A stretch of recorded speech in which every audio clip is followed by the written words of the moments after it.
Assalamualaikum warahmatullahi wabarakatuh. Apa kabar semuanya? Sehat? Alhamdulillah sehat semua. Bu Guru absen dulu ya.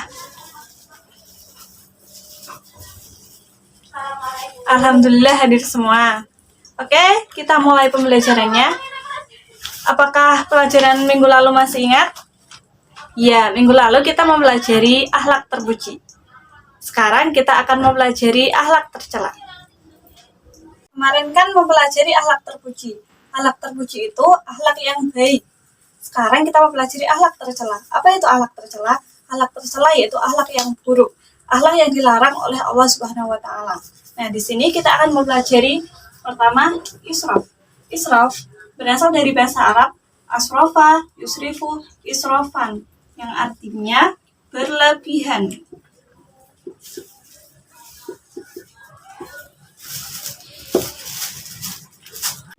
Atau melampaui batas.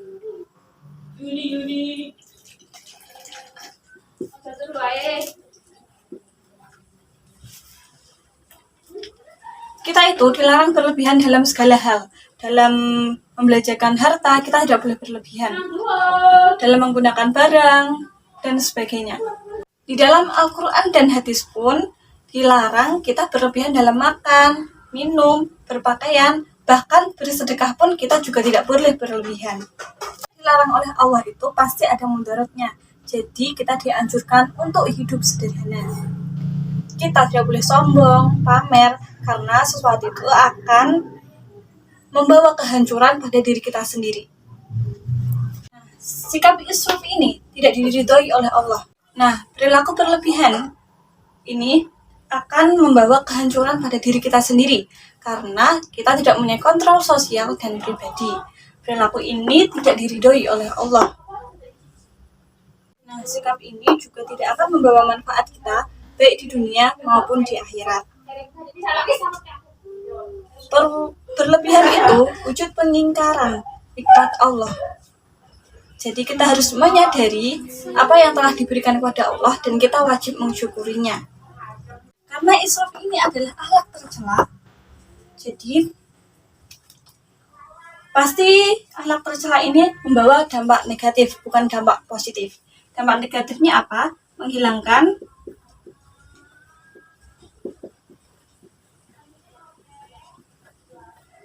keseimbangan.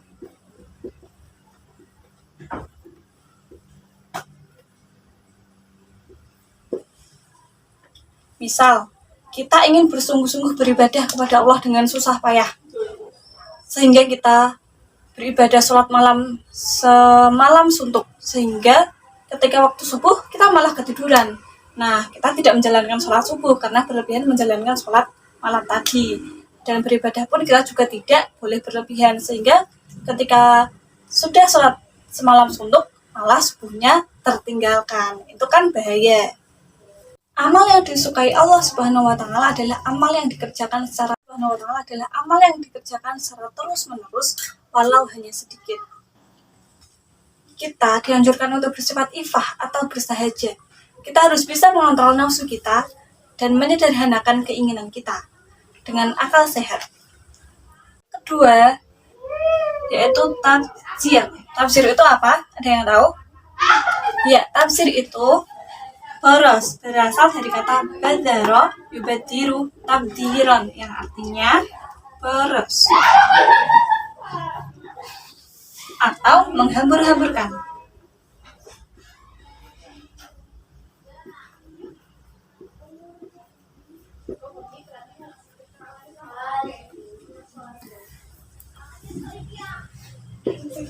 Nah, kita dilarang boros, menghambur-hamburkan harta.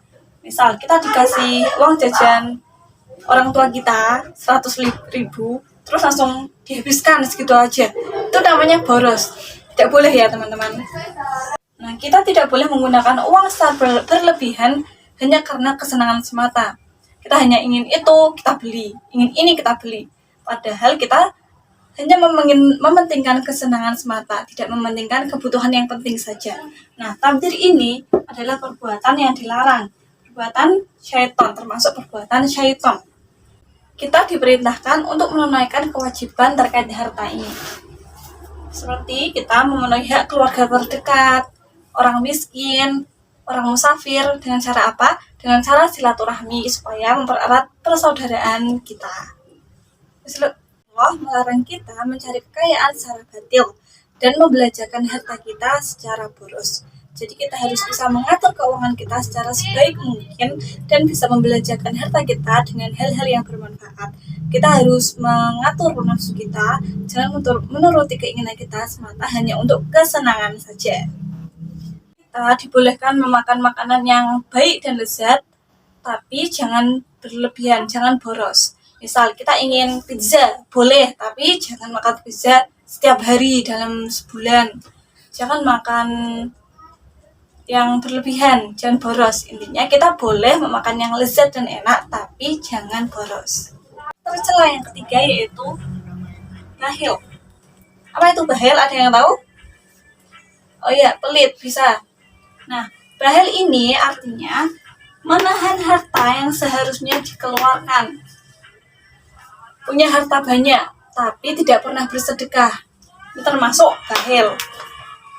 Jadi bakhil ini atau bisa dikatakan kikir. Ya, bisa. Pelit, ya bisa. Kikir. Tidak pernah memberi kepada teman-teman terdekat, tidak pernah memberi kepada orang yang membutuhkan. Itu termasuk bakhil. Bakhil ini adalah sifat tercela yang dilarang oleh Allah, juga termasuk jalan menuju neraka.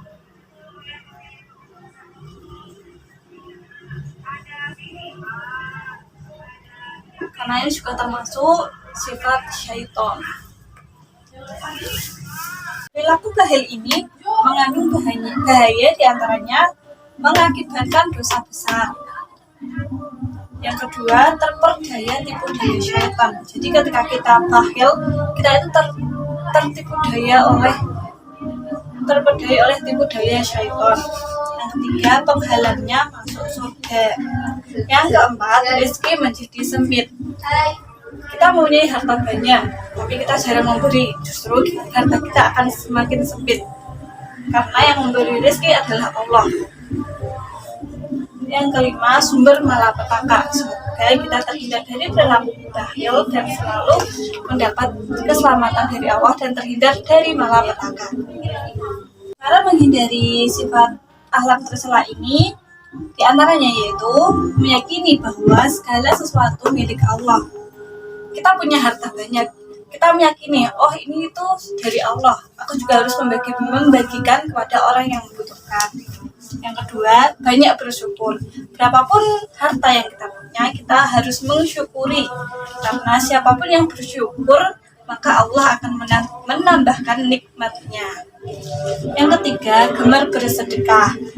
Meskipun kita sedang tidak mampu atau sedang tidak mempunyai banyak, kita bersedekah meskipun sedikit. Yang keempat, memohon perlindungan kepada Allah. Kita memohon perlindungan kepada Allah supaya dijauhkan dari akhlak tercela, karena akhlak tercela ini adalah perbuatannya syaitan. Semoga kita tidak terjerumus ke dalamnya. Nah, itu tadi pembahasan mengenai akhlak tercela. Apa saja tadi diantaranya? Ada 3, yaitu yang pertama, israf. Apa tadi israf? Iya, berlebih-lebihan. Kita dilarang berlebih-lebihan dalam segala hal, baik harta, benda, maupun dalam beribadah. Yang kedua, tabzir atau boros. Kita dilarang boros dalam mengelola harta yang kita miliki. Yang keempat, ini bakhil, kikir. Kita dilarang kikir. Kita harus saling memberi kepada siapapun yang ada di antara kita. Nah, sekian pemaparan materi yang Bu Guru sampaikan hari ini. Sampai jumpa ke pertemuan selanjutnya. Jangan malas belajar, tetap semangat. Sampai bertemu pertemuan selanjutnya. Assalamualaikum warahmatullahi wabarakatuh.